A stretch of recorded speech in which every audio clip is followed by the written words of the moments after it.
한국교회 위한 기도에 나오신 여러분을 진심으로 환영하고 기도하는 축복합니다. 이제 공개 기도회가 이제 오늘을 포함해서 3번이 남았어요. 그래서 오늘 이제 기도회를 하면 2번 이제 공개 기도회가 있고요. 3월부터는 이제 개척을 참여하는 분들만 이제 모임을 갖습니다. 그래서 2월 말까지 부담 없이 나오셔서 기도로 동참해 주시길 부탁드리고요. 또 혹시 개척에 참여하기를 원하시는 분들께서는 남은 시간 동안 기도해 보시고 또 마음을 모아주시면 좋을 것 같습니다. 그래서 개척 이제 3월부터 개척에 참여하시는 분들만 이제 모임을 가질 텐데요.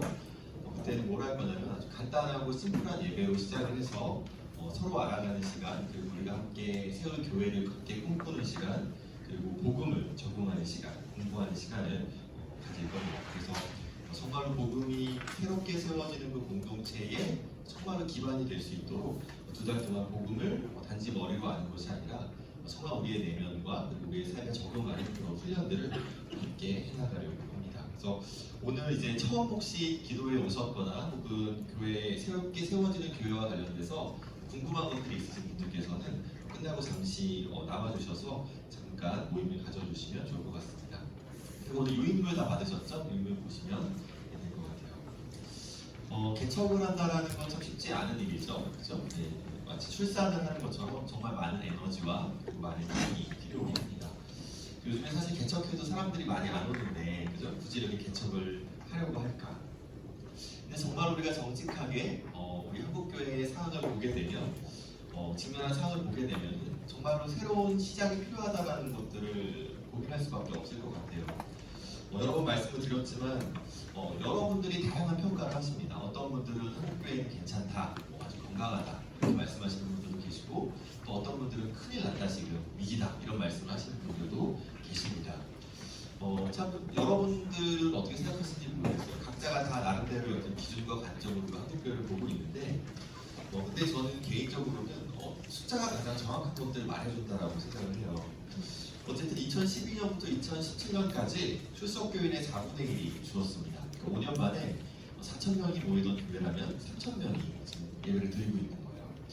그러니까 실제로 한국교회 전체를 보면은 최소한 200만 이상, 많게는 250만 명이 5년 사이에 교회를 다니지 않게 됐습니다.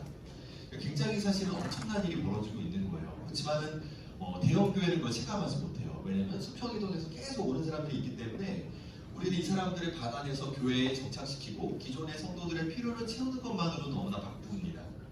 그렇지만 언젠가 그 수평이동이 끝나는 날이 올 겁니다. 그렇게 되면 정말 알겠죠. 아 진짜 위기구나. 그렇지만 그렇게 해서 우리가 위기를 인식했을 때는 그때는 이미 너무나 멀리 간 타이밍이라고 할 수 있죠.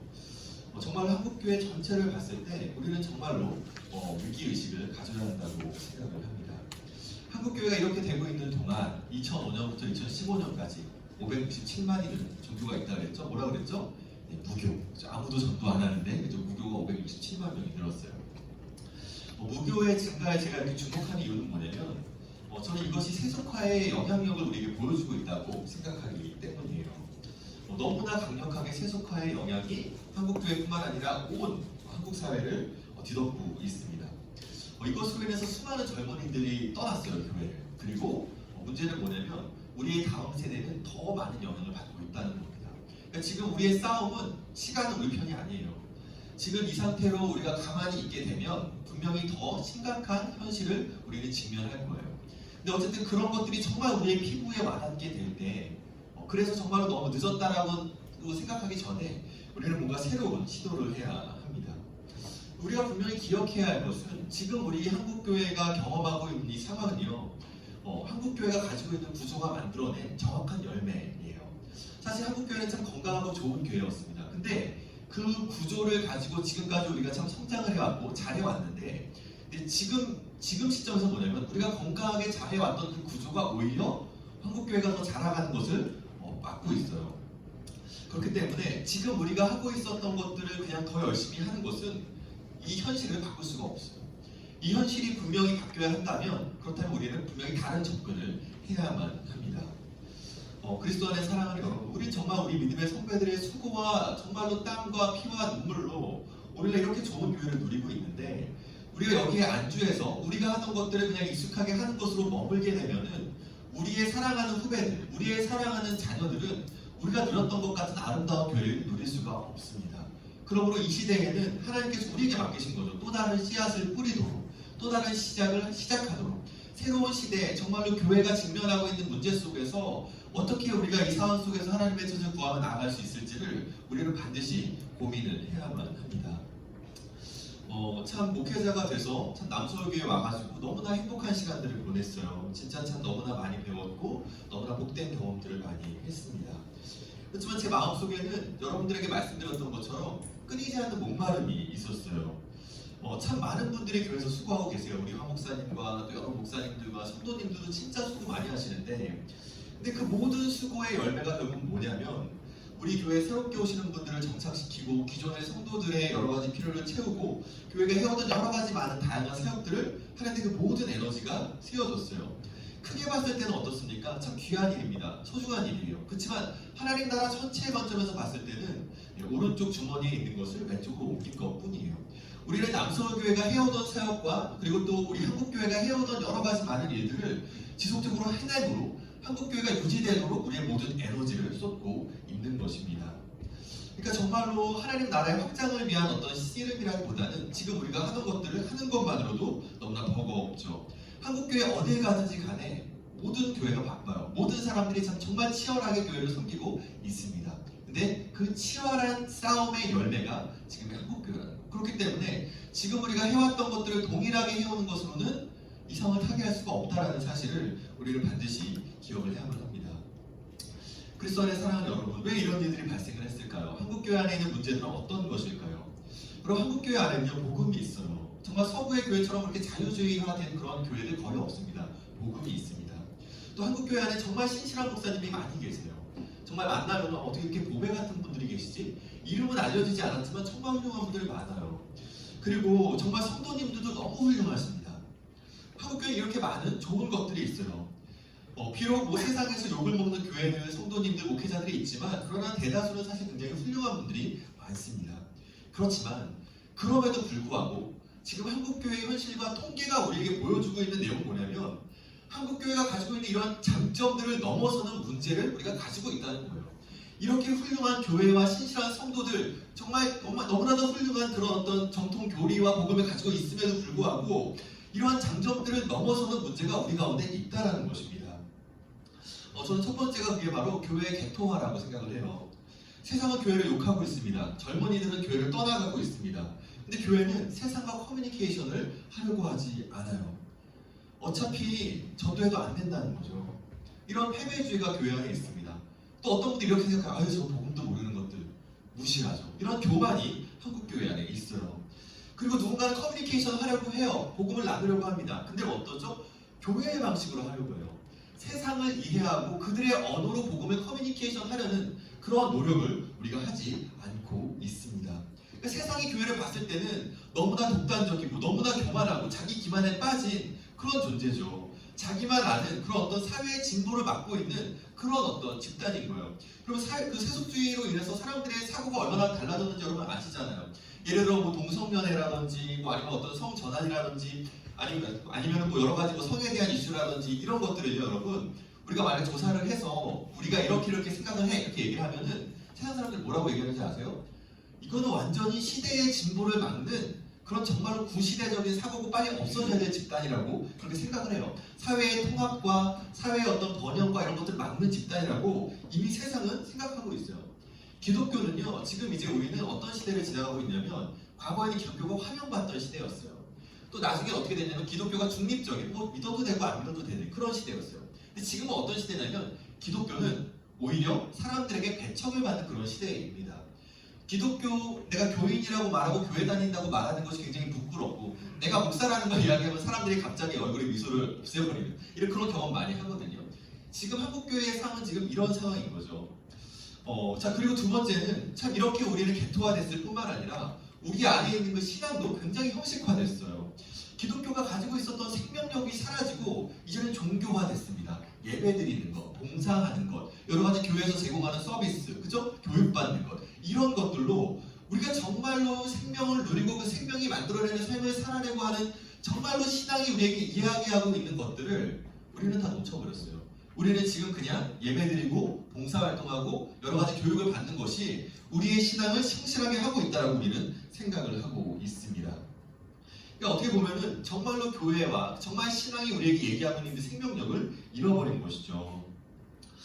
그리고 또 삶과 신앙이 이혼화되어 버렸습니다. 기독교 신앙을 고백하지만 삶을 살아가는 실제의 모습은 어떻습니까?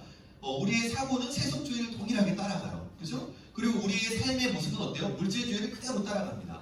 그러니까 우리는 입으로는 신앙을 고백하고 머리로는 신앙을 고백하지만 실제로 우리의 삶에서는 정말로 삶의 진정한 변화와 참된 순종과 진정한 씨름이 없어요. 교회도 마찬가지입니다. 세상 사람들이, 교회를 다니고 있는 사람들이 세상에서 어떤 삶을 살아가는지 그다지 관심이 없어요. 교회에서 봉사 잘 하고 그 다음에 예배 잘 드리고 헌금 잘 하고 이러면 훌륭한 성도입니다. 교회에 사는 모든 양육들은 어떻죠? 교회의 일부를 세우는 양육이에요. 정말로 성도들이 세상 속에서 참된 그리스도의 제자로서 하나님의 백성으로서 삶을 살아가는 것에 대해서는 더 이상 관심이 없습니다. 물론 말은 그렇게 안 해요. 그렇지만 실제로 우리가 보고 있는 열매를 보면은 그렇다라고 말할 수가 있는 것이죠. 자, 그리고 또 어떻습니까? 신앙이 개인화되었습니다. 오늘날 개인의 자유와 선택은 절대적인 가치를 가지고 있죠. 누가 감히 내 인생에 대해서 뭐라고 합니까? 그래서 내 인생은 내 것이고, 그리고 내가 내 가치를 만들어서 내가 살아가는 것이죠. 그렇죠? 그러니까 이런 어떤 서구의 개인주의가 이미 교회 안에도 다 들어왔기 때문에 신앙도 마찬가지예요. 이것은 내 거고 내 마음대로 하고 그 누구도 나에게 뭐라고 할 수 없는 게 되었습니다. 정말로 교회의 권위와 그리고 공동체 안에서의 정말 어떤 것들을 위해서 나 자신을 내려놓는 것들이 너무나도 익숙하지 않은, 너무나 낯선 그런 시대가 되어버렸어요. 신앙의 목적도 결국 나의 위로와 나의 삶, 나의 어떤 만족을 위한 것이 되어버렸습니다. 그러니까 기독교가 완전히 사유가 되어버린 거죠. 그냥 어떤 개인의 어떤 위로와 만족 차원, 내 인생의 어려움을 도와주는 그런 차원의 기독교가 되어버린 것입니다. 지금 이런 우리가 상태에 있는 거죠. 그러니까 하나님의 백성인 교회, 그러니까 교회가 가지고 있는 그런 역사적인 하나님의 부르심과 사명에 대해서는 다 잃어버리고 말았어요. 자, 그런데 왜 이런 문제가 발생을 했는가? 여러 가지 많은 이야기를 할 수 있겠죠. 먼저는 십자가의 복음이라는 것이 정말로 우리 가운데 생명력을 상실을 했어요. 그것이 정말로 나를 바꾸고 내 삶을 바꾸는 그런 것들을 경험하지 못했습니다. 그러다 보니까 신앙의 형식화가 일어나게 되고, 그리고 삶을 살아내지 못하게 되고, 삶과 신앙이 이원화가 되어버리고, 또 하나님 나라의 복음을 우리가 잃어버렸기 때문에 신앙의 방향성을 상실했어요. 하나님께서 교회를 이 땅 가운데 보내셨을 때는 분명한 의도와 목적을 가지고 보내셨어요. 그리고 우리가 교회입니다. 하나님이 우리를 보내셨을 때는 분명한 의도와 목적을 가지고 보내셨어요. 근데 우리 하나님 나라의 복음, 하나님께서 역사 속에서 교회를 통해 어떤 일을 하려고 하셨는지, 우리를 왜 부르셨는지에 대한 사명과 정체성을 잃어버리고 말았습니다. 그리고 세 번째는 교회에 대한 오해예요. 교회가 무엇인지에 대해서 우리는 잃어버리고 말았어요. 그러니까 결국 우리는 뭐란 거냐면 사람을 길러내는 데 실패한 겁니다. 정말로 복음을 알고 하나님 나라의 복음을 알고 우리가 무엇을 어떻게 살아가야 되는지를 정말로 고민하고 살아낼 수 있는 그런 사람들을 길러낸 것에 실패했어요. 세상을 이해하고 정말로 세상의 언어로 선교적 삶을 살아내는 사람들, 그죠? 복음을 정말 누리고 적용하고 복음으로 인해서 정말 내 삶 속에서 십자가를 지고 살아가는 사람들을 길러내는, 교회가 무엇인지 알고 하늘가족됨을 누리고 정말 사명을 감당하는 공동체를 세울 수 있는 그런 사람들을 길러내는 걸 우리는 실패했죠. 그리스도 안에 사랑하는 여러분, 우리 주님이요 3년 동안 공생의 사역을 하시지 않았습니까? 그 소중한 3년, 정말 딱 3년, 창조주께서 몇천 년을 기다려서 이 땅에 오셨고 30년 동안 정말 아무것도 안 하고 그렇게 사시다가 그 3년 딱 사역하셨는데, 그 3년이라는 소중한 시간을 통해서 우리 주님께서 하신 게 뭐예요? 12명의 제자를 길러내신 겁니다.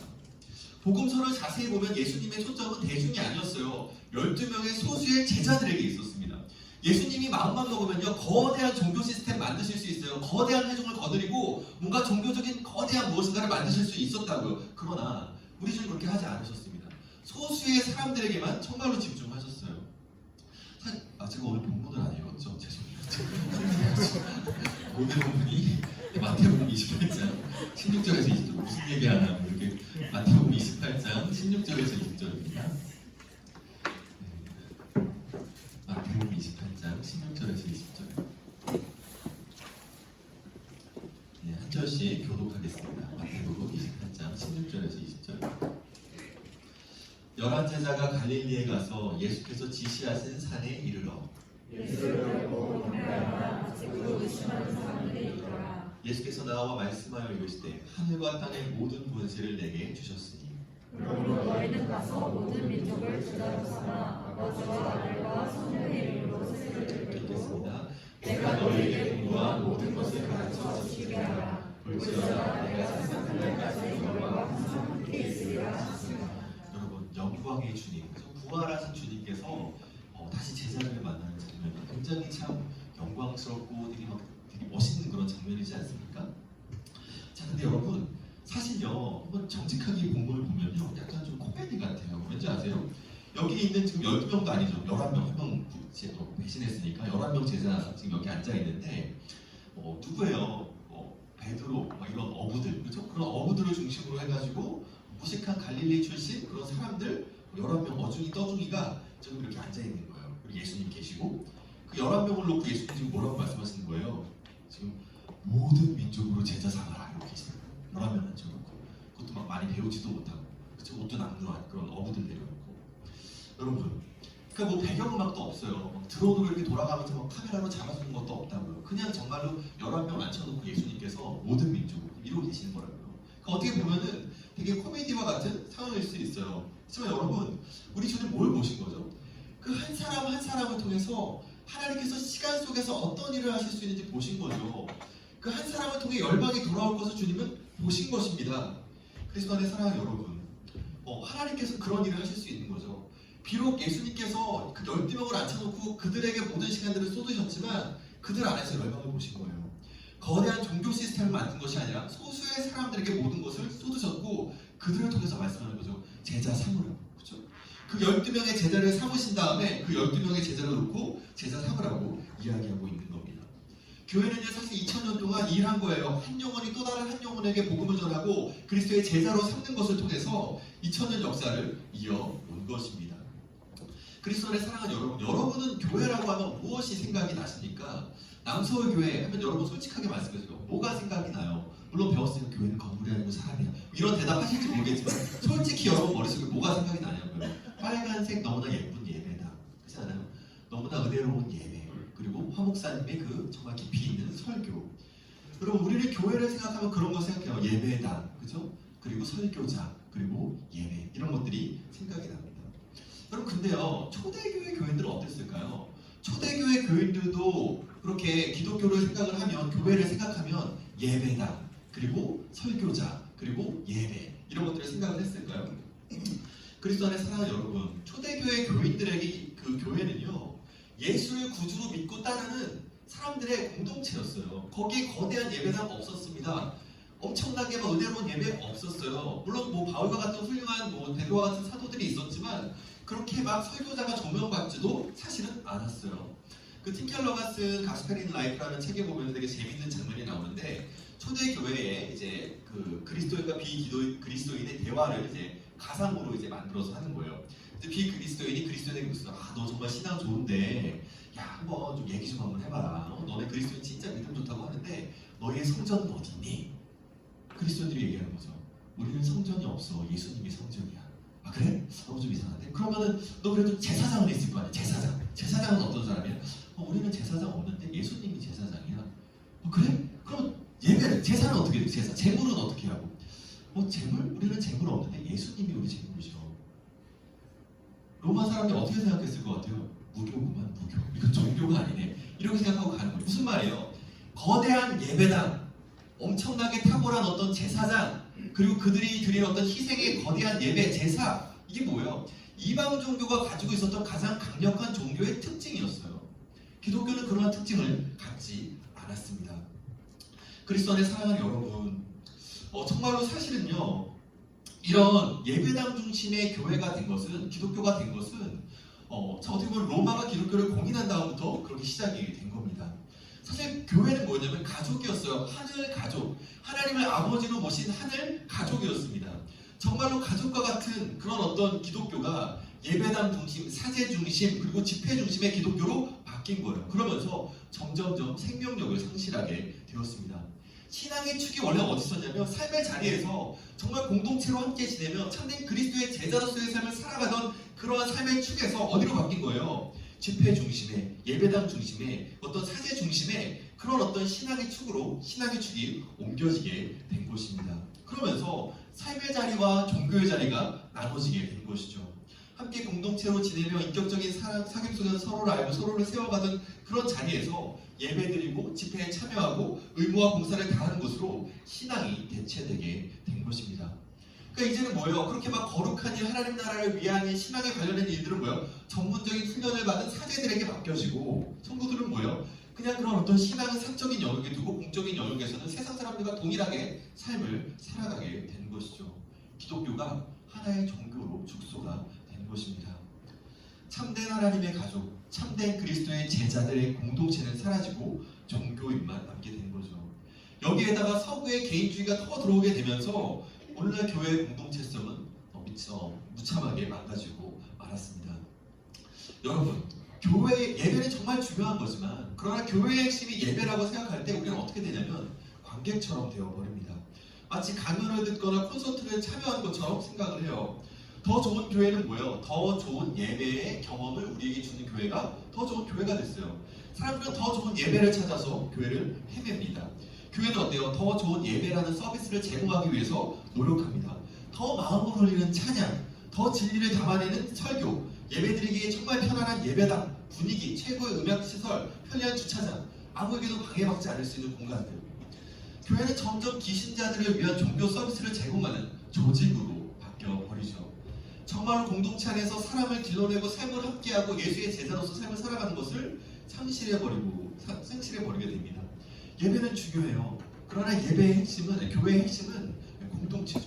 왜요? 그 예배 누가 드리는 거예요? 사람이 드리는 거예요.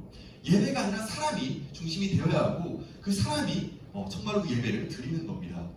그리스도 안에 사랑하는 여러분, 교회의 핵심이 정말로 예수를 따르는 사람들의 공동체라는, 사람이라는 이런 어떤 패러다임의 전환이 우리 가운데 있어야만 해요. 그럴 때 우리는 종교 소비자가 아니라 정말로 우리 자신이 누구인지를 알고 그에 합당하게 삶을 살아낼 수가 있는 겁니다.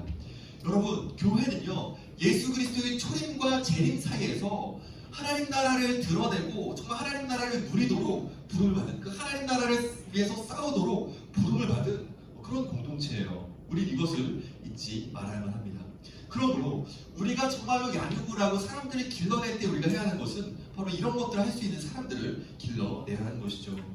우리 본문에서 우리 주님께서 많은 이야기를 하지만, 그러나 그 명령의 핵심은 제자 삼는 거예요. 이것만이 그 본동사입니다. 이게 가장 핵심이에요.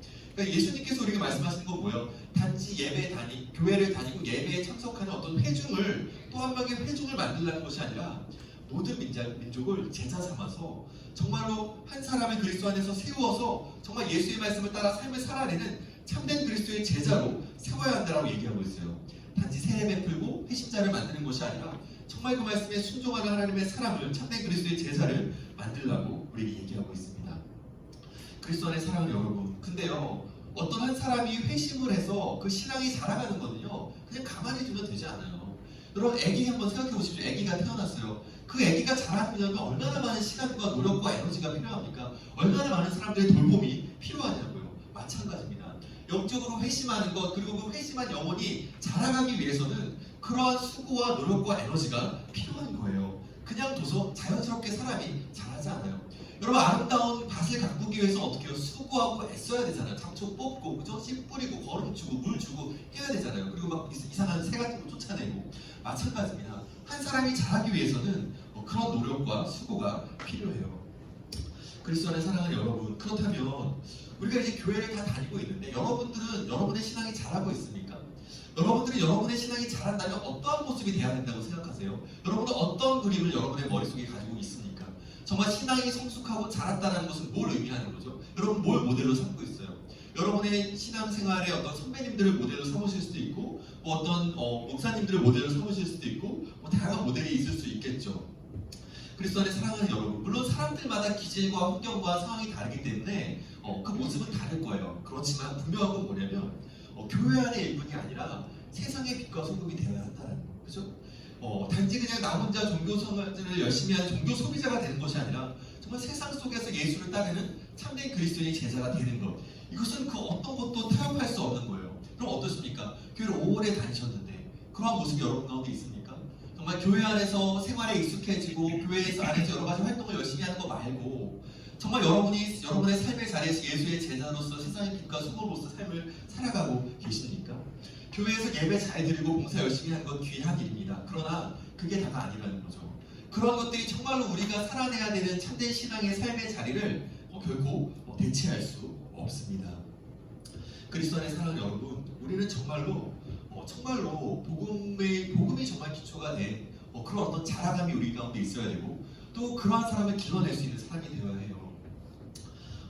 여러분 우리 한 사람 한 사람은요 예수의 피로 말미암아 하나님의 자녀가 되었죠. 하나님 앞에 의로운 사람들이 되었어요. 우리 다 의로운 존재가 되었습니다. 그리고 영원한 하나님의 나라를 이미 상속받는 자예요. 받은 자예요. 여러분이 예수를 믿는다면 우리는 이미 그런 존재입니다.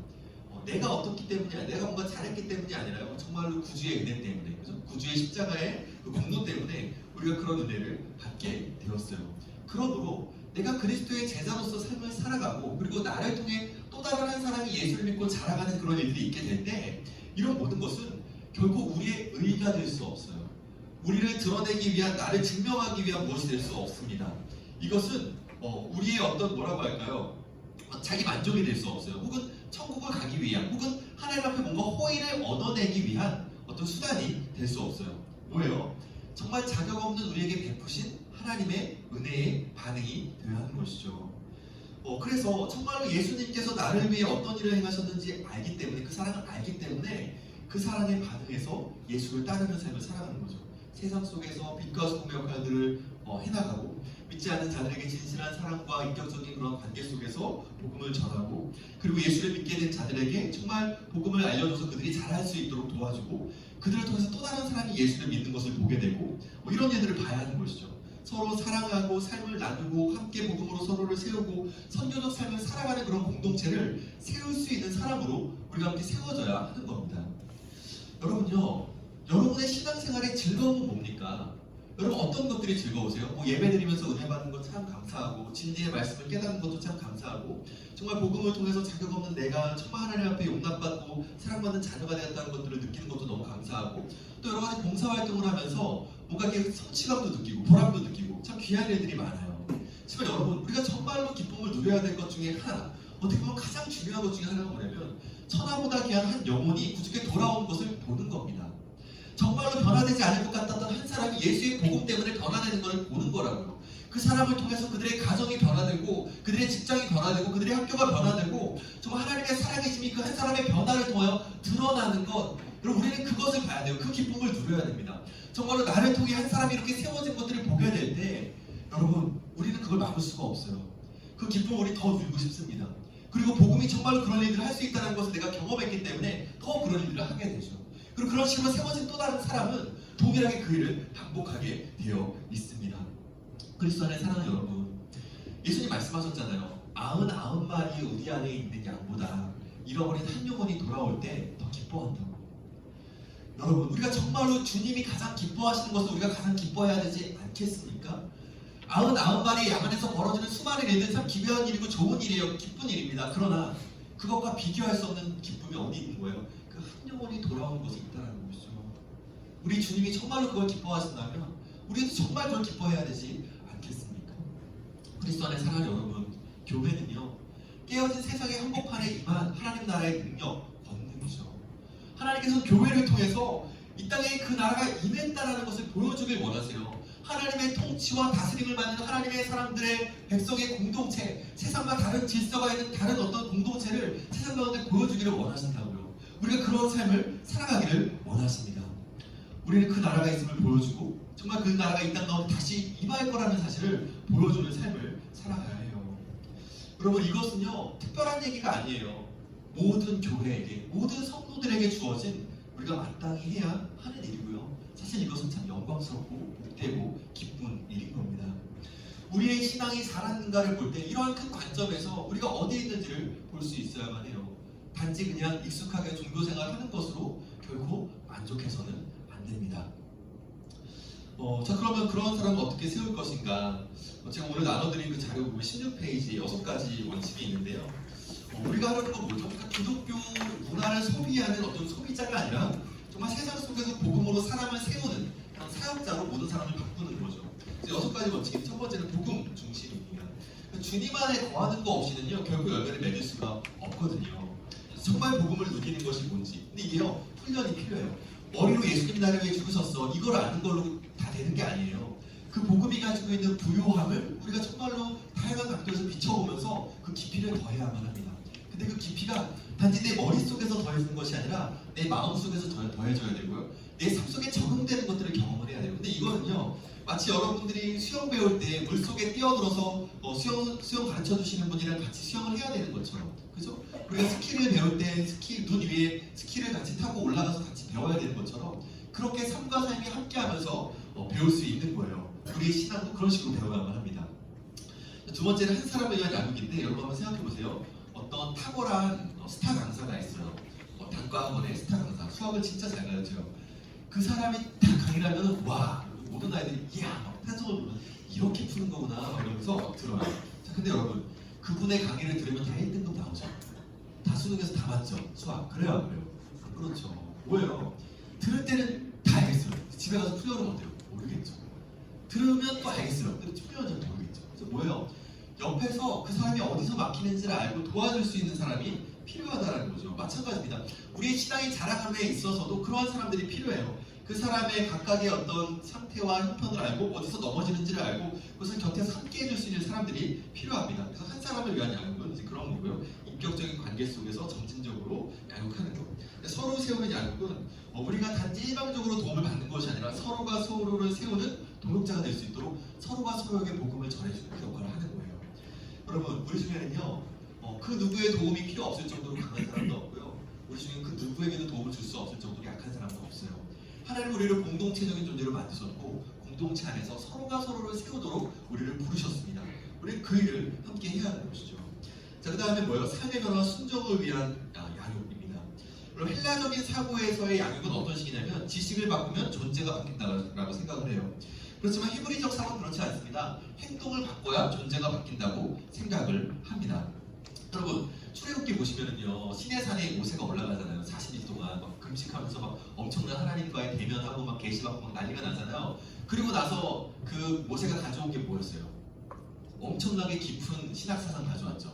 그래요? 아니죠. 뭐 가져왔어요? 10계명. 그죠? 하나님 한 분이시다. 그죠? 주의 지켜라. 우물을 공경하라. 그죠? 그거 가지고 내려왔어요.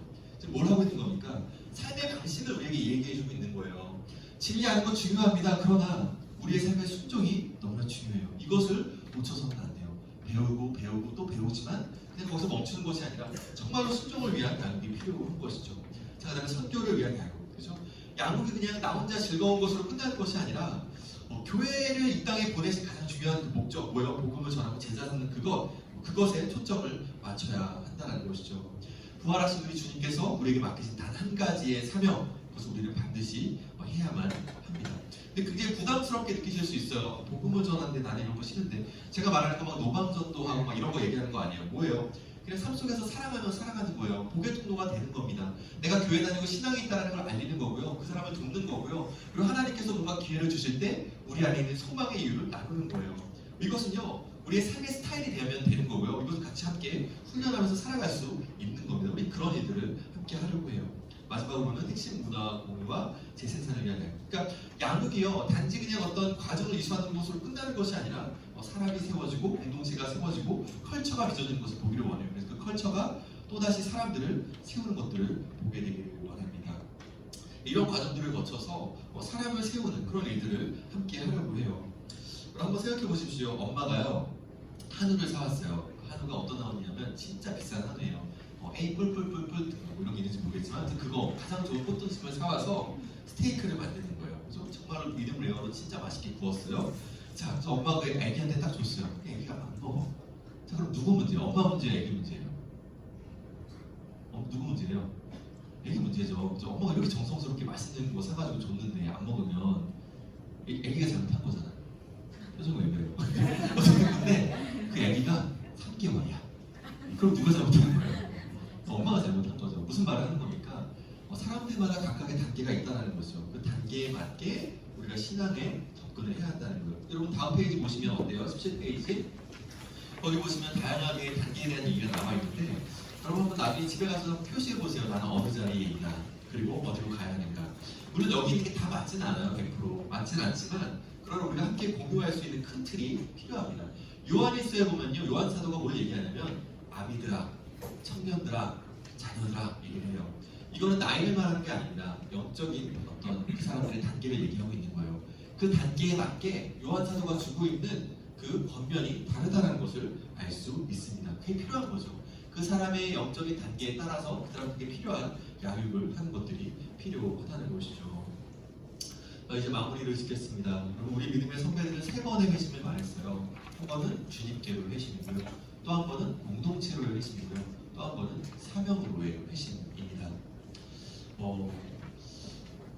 우리는 예수를 믿고 정말로 그 은혜를 경험하고 감격하지만 그것은 동전의 양면과 같아요. 그리스도의 몸의 일부가 되어서 정말 공동체 안에서 함께 누리도록 우리 부름받았어요.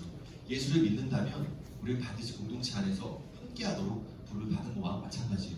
근데 또 우리가 예수를 믿는다면 우리에게 사명이 있는 겁니다. 우리 이거 놓쳐서는 안 돼요. 주님을 누리고 공동체 안에서 함께할 뿐만 아니라 우리에게 주어진 사명이 있다는 것을 알고 가야 되는 거예요. 근데 그 사명의 핵심, 그 중심에 뭐가 있냐면 사람을 세우는 것이 있습니다. 왜요? 교회가 사람이니까. 사람을 세운다는 건 뭐예요? 교회를 세운다는 것입니다. 우리가 먼저 참된 그리스도의 제자가 되어야 하고 또한 그런 제자를 삼아야 합니다. 우리 그 일을 위해 함께 모여 있는 거예요. 여러분, 그리스도의 그 초림과 재림 사이에 있는 그런 시대를 살아가는 하나님의 백성들에게 가장 중요한 명령, 다시 오실 그 영광의 주님을 기다리는 교회에게 주어진 가장 중요한 명령은 가서 제자 삼으라는 겁니다. 우리의 인생의 초점은 여기에 맞춰줘야만 해요. 우리가 개인적으로 갖고 있는, 누리고 있는 많은 것들, 우리의 가정과 직장과 우리의 삶 소중해요. 그리고 그 안에서 우리 각자가 하나님의 부르심이 있어요. 그럼에도 불구하고 우리가 예수를 믿는 하나님의 백성이라는 우리 모두에게는 동일한 부르심이 있는 거죠. 그리스도의 제자로서 또 다른 제자를 삼도록 우리는 부름을 받고 있는 것입니다. 그리스도 안의 사랑하는 여러분, 너희는 가서 제자 삼으라 라고 명령하시는 그분은 누구십니까? 그분은 하늘과 땅의 모든 권세를 가지신 영광의 주님, 부활하신 주님입니다. 온 땅의 주인께서 다시 이 땅에 오셔서 온 피조 세계를 회복하실 그 왕께서 우리에게 명령하고 있는 거예요. 근데 너무나 놀랍게 그분은 그냥 명령하고만 있지 않아요. 뭐라고 말하고 있죠? 내가 너와 함께 할 거야 라고 이야기하고 있습니다.